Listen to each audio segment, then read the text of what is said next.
नमस्ते। कक्षा 12वीं हिंदी। आज हम कक्षा 12वीं की पहले सत्रांत की अंतिम इकाई जो है गद्य 12वां रेडियम की आत्मकथा, जिसके लेखक हैं महावीर प्रसाद द्विवेदी जी और साहित्य प्रकार है विज्ञान कथा, उसकी चर्चा करने जा रहे हैं। ये हमारे पहले सेमेस्टर की अंतिम इकाई है। रेडियम की आत्मकथा शीर्षक से ही स्पष्ट है, विज्ञान के जो विभिन्न खनिज तत्व है उनमें से रेडियम काफी महत्वपूर्ण खनिजों में गिना जाता है।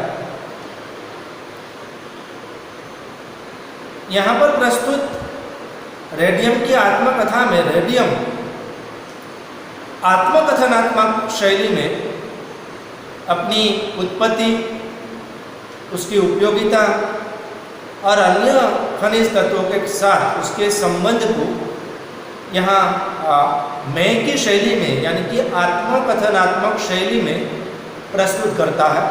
इसलिए इसको शीर्षक दिया गया है रेडियम की आत्मकथा।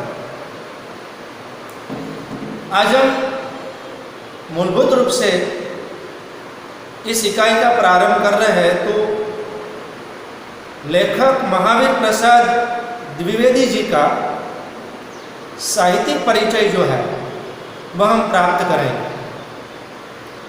साहित्यिक परिचय हम 3 बातों को मद्देनजर रखकर प्राप्त करने वाले हैं। एक, महावीर प्रसाद जी का जीवन परिचय, हिंदी साहित्य में उनका जो प्रदान है, उनकी जो कृतियाँ है, उनके साहित्य सृजन पर बात करेंगे और उनकी साहित्य की जो विशिष्टता है उन पर थोड़ा विचार विमर्श करने वाले हैं। सबसे पहले हम महावीर प्रसाद द्विवेदी जी का जीवन परिचय जो है उसे देखते हैं। महावीर प्रसाद द्विवेदी जी का जन्म उत्तर प्रदेश का रायबरेली जिला और वहाँ का दौलतपुर करके गांव, वहाँ 1864 में उनका जन्म हुआ। उनके पिताजी का नाम राम सहाय दुबे था। वे कान्य कुब्ज ब्राह्मण थे। बचपन में आर्थिक परिस्थिति कमजोर होने के कारण विधिवत उनके शिक्षा का क्रम जो है वह आगे नहीं बढ़ पाया और उन्हें पढ़ाई छोड़नी पड़ी। लेकिन महावीर प्रसाद द्विवेदी जी प्रतिभाशाली थे, तो उन्होंने घर पर ही अनेक विविध भाषाओं का ज्ञान अर्जित किया। इसलिए वे संस्कृत, हिंदी, गुजराती, मराठी, अंग्रेजी जैसी अनेक भाषाओं के विद्वान थे, पंडित थे। थोड़ी शिक्षा प्रारंभिक प्राप्त करने के बाद उन्होंने जीआईपी रेलवे में नौकरी की। वहाँ मन नहीं लगा तो वह नौकरी छोड़ दी और बाद में उन्होंने टेलीग्राम का जो ज्ञान है वह प्राप्त किया, शिक्षा प्राप्त की। और फिर वे हमारे भारत की इंडियन मिडलैंड रेलवे की जो सेवा है उसमें तार बाबू के रूप में उनको नियुक्त किया गया। टेलीग्राम का काम उन्होंने किया, लेकिन वहाँ पर भी रेलवे के जो उच्च अधिकारी हैं उनके साथ उनकी नहीं बनी। उस समय उनको जो नौकरी में तनख्वाह मिलती थी वह 200 रुपये की तनख्वाह थी और उस समय ये बहुत बड़ी बात थी। तो रेलवे में टेलीग्राम का काम छोड़कर दोस्तों उस समय ये बहुत महत्वपूर्ण बात मानी जाती थी कि सरकारी नौकरी में 200 रुपये तनख्वाह है, वेतन है, और उसे छोड़कर सरकारी अधिकारियों के साथ महावीर प्रसाद जी की नहीं बनी, क्योंकि वे प्रामाणिक, निष्ठावान और स्पष्ट वक्ता थे। तो वे भ्रष्टाचार या और किसी बात को वे मानते नहीं थे। उनकी ईमानदारी जो है वह उनके काम में आड़े आ रही थी, तो उन्होंने वे नौकरी छोड़ दी। और सबसे महत्वपूर्ण बात दोस्तों कि 1903 में हमारी हिंदी की महत्वपूर्ण पत्रिका सरस्वती, उनके प्रकाशक के रूप में, संपादक के रूप में उन्होंने काम किया। और उस समय उनका मासिक वेतन जो है वह 20 रुपये था। तो रेलवे की सरकारी नौकरी जो 200 रुपये वेतन वाली थी वह छोड़कर उन्होंने हिंदी में 1903 में प्रकाशित होने वाली सरस्वती पत्रिका जो है उनका संपादन का कार्य किया। वे सिर्फ पत्रिकाओं में ही नहीं लिखते थे, लेखक के रूप में भी वे जितने महत्वपूर्ण थे उतनी ही बहुविध प्रतिभाशाली व्यक्तित्व उनमें थे। इसलिए वह एक संपादक के रूप में, पत्रकार के रूप में, भाषाविद के रूप में, व्याकरण के रूप में, अर्थशास्त्री के रूप में, इतिहासविद के रूप में और विज्ञानवेत्ता के रूप में एक बहुप्रतिभाशाली व्यक्तित्व रखने वाले रचनाकार थे। वे कवि के रूप में भी उतने ही प्रसिद्ध है जितने भाषाविद के रूप में प्रसिद्ध है। दोस्तों इसलिए यह महत्वपूर्ण बात है कि जीवन संघर्ष में भले बीता हो, लेकिन आजीवन वे हिंदी साहित्य की सेवा में जुटे रहे और हिंदी नवजागरण का काम जो है वो उन्होंने किया। और इसीलिए हमारा हिंदी साहित्य का जो आधुनिक काल है, 1900 से लेकर 1920 तक का जो कालखंड है, उस युग को महावीर प्रसाद द्विवेदी जी के युग के आधार पर द्विवेदी युग के नाम से जाना जाता है। ये पूरे कालखंड को उनके नाम के आधार पर हिंदी साहित्य के इतिहास में जाना जाता है। इसलिए हिंदी के प्रारंभिक उन्नायकों में महावीर प्रसाद द्विवेदी जी का नाम हम ले सकते हैं। उनकी सेवा हिंदी साहित्य में अमूल्य है। ये उनका थोड़ा जीवन परिचय था।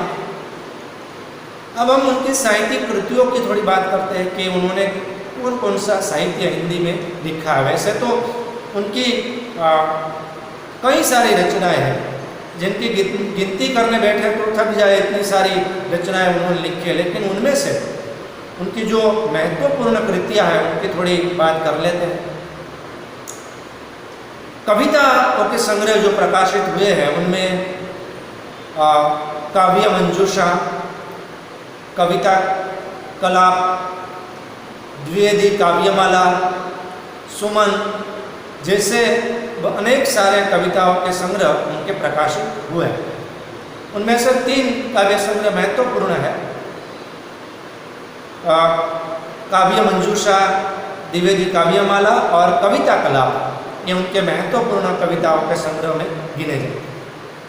उन्होंने स्वतंत्र तो कविताएं लिखी, लेकिन साथ साथ संस्कृत भाषा के विद्वान थे और संस्कृत भाषा में वे रुचि रखते थे। तो संस्कृत की कविता और नाटक एवं गद्य रचनाओं को अनुदित करने का काम भी उन्होंने किया। उनकी संस्कृत के कविताओं के संग्रह जो अनुदित किए उनमें गंगा लहरी, ऋतु तरंगिणी, कुमार संभव जैसे महत्वपूर्ण काव्यों को उन्होंने हिंदी भाषा में अनुवाद किया। जैसे संस्कृत की काव्यों को उन्होंने अनुवाद किया हिंदी में, ठीक वैसे ही संस्कृत की गद्य रचनाओं को भी उन्होंने हिंदी में अनुदित किया। और उस अनुदित रचनाओं में भामिनी विलास, अमृत लहरी, शिक्षा स्वाधीनता, जल चिकित्सा, हिंदी महाभारत जैसी अनेक रचनाएं उनकी गद्य में अनुदित रचनाएं जो दूसरी भाषाओं से अनुदित करके उन्होंने प्रकाशित करवाई।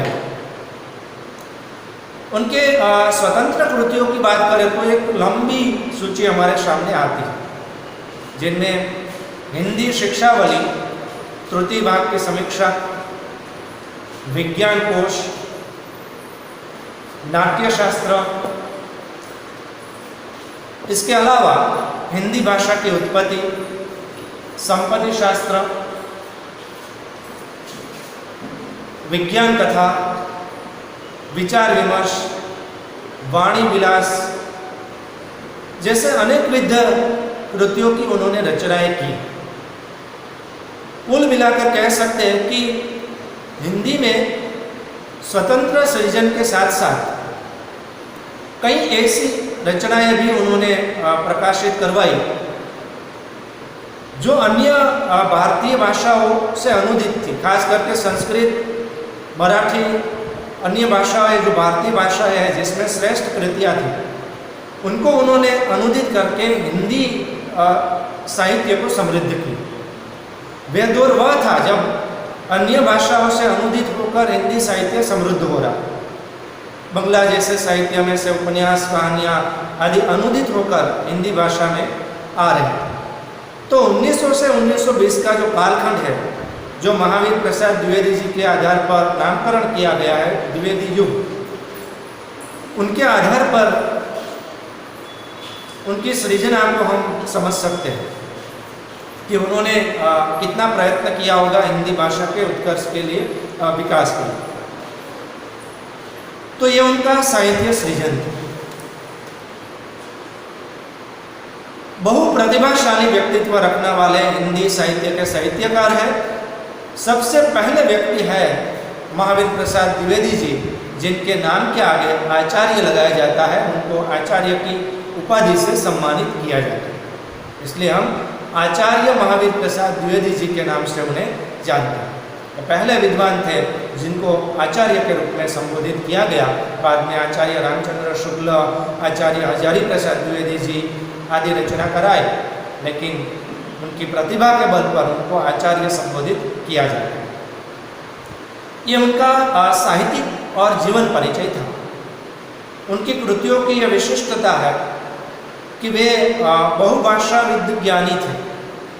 तो उनकी रचनाओं में अरबी, फारसी, तत्सम, तद्भव शब्द एवं अन्य भारतीय भाषाएं जो है उनका प्रभाव दिखाई देता है, और उनकी शैली पर उनके ज्ञान की विद्वता जो है वह स्पष्ट दिखाई देती है। यह उनके साहित्य की विशिष्टता है। दोस्तों, ये उनका जीवन परिचय था। अब हम जिस कृति को पढ़ रहे हैं उनका साहित्य प्रकार है विज्ञान कथा। आपके लिए ये शब्द नया नहीं है, लेकिन उसको समझना भी जरूरी है कि विज्ञान कथा क्या। अभी तक हम कहानी पढ़े, उपन्यास पढ़े, कविताएं पढ़े, ये सभी पढ़े, रेखाचित्र, संस्मरण, जीवनिया। पर विज्ञान कथा आधुनिक समय में उद्भवित हुई एक कथा का काल्पनिक स्वरूप है, जो साइंस, विज्ञान को आधार मानकर काल्पनिक कथा के रूप में हमारे सामने प्रस्तुत करता है। इसलिए थोड़ा विज्ञान कथा क्या है उस पर भी प्रकाश डालना आवश्यक है। तो दोस्तों, विज्ञान कथा के लिए आप फिल्म जगत में साइंस फिक्शन पिक्चर के रूप में, फिल्म के रूप में जानते हैं। ये साइंस फिक्शन जो है उसमें विज्ञान के किसी विषय को लेकर फिल्म बनाई जाती है, फिल्मांकन किया जाता है। ठीक वैसा ही साइंस विज्ञान के किसी विषय को आधार बनाकर उसकी उद्भव और विकास, उसके खनिज तत्व, उनके आविष्कार, अंतरिक्ष विज्ञान, मिसाइल या विज्ञान के अन्य उपकरण जो है उनके आविष्कार को आधार बनाकर काल्पनिक रूप में, कथा के रूप में जो प्रस्तुत किया जाता है उसे विज्ञान कथा कहते हैं। क्या बात है कि विज्ञान के विषय को आधार बनाकर उनके घटकों को, उनके तत्वों को, खनिज तत्वों को, उनके आविष्कार, यंत्र विज्ञान, आकाश विज्ञान, अवकाश विज्ञान, अवकाशीय घटनाएं, खगोलीय घटनाएं, बहुत सारी चीज़ें इसमें आ जाती हैं। उनमें से किसी विषय को आधार बनाकर जब कोई कथा के रूप में थोड़ा कल्पना का पुट देकर प्रस्तुत किया जाता है तो उसे विज्ञान कथा कहा जाता है। वैसे विज्ञान कथा यूरोपीय साहित्य से हिंदी एवं अन्य भाषाओं में आई, लेकिन संस्कृत की पुरानी जो रचनाएं हैं जिसमें नए नए आविष्कार की बात की गई है, जादू की बात की गई है, कई विद्वान इनको भी विज्ञान कथाओं के साथ जोड़ते हैं। पर वास्तव में आधुनिक समय में उद्भवित हुई ये एक विधा है जो कथा के स्वरूपों में गिनी जाती है। यहाँ पर भी रेडियम नामक जो खनिज तत्व है उसके उत्पत्ति कैसे हुई, उसमें कल्पना का भी आधार लिया गया कहीं कहीं। उसकी उत्पत्ति किस प्रकार से हुई, कैसे वह लोगों के सामने वैज्ञानिकों ने उसे खोजकर प्रस्तुत किया, उनके आविष्कार क्या है और किस प्रकार से वह अन्य चीज़ों में रेडियम का इस्तेमाल किया जाता है, अन्य खनिजों के साथ उनका कैसा संबंध रहा है, और भारतीय लोग रेडियम को किस प्रकार से पसंद करते हैं, रेडियम की भारतीयों के साथ क्या स्थिति है, इनको आधार बनाकर लेखक ने यहाँ एक खनिज तत्व के रूप में हमारे सामने ये कथा जो है प्रस्तुत की है। इसलिए यह विज्ञान कथा, इसमें कल्पना का भी आधार लिया गया है। सबसे महत्वपूर्ण बात ये महावीर प्रसाद द्विवेदी जी की जो विज्ञान वार्ता नामक ग्रंथ है, जिसमें विज्ञान की कथाओं को आधार बनाकर, विज्ञान की वार्ताओं को आधार बनाकर कई सारी विज्ञान वार्ता दी गई। तो ये विज्ञान वार्ता नामक जो उनका ग्रंथ है उनमें से ये विज्ञान वार्ता यहाँ पर प्रस्तुत की गई। तो दोस्तों ये उनका जीवन परिचय था, साहित्यिक परिचय था, और विज्ञान कथा क्या है उनका साहित्यिक स्वरूप के रूप में हमने परिचय प्राप्त किया। अब इसका जो कथानक है उस पर चर्चा जो है वह आगे के अध्याय में हम करेंगे, आगे के भाग में हम उसकी चर्चा करेंगे। यहाँ पर इतना काफ़ी है। धन्यवाद।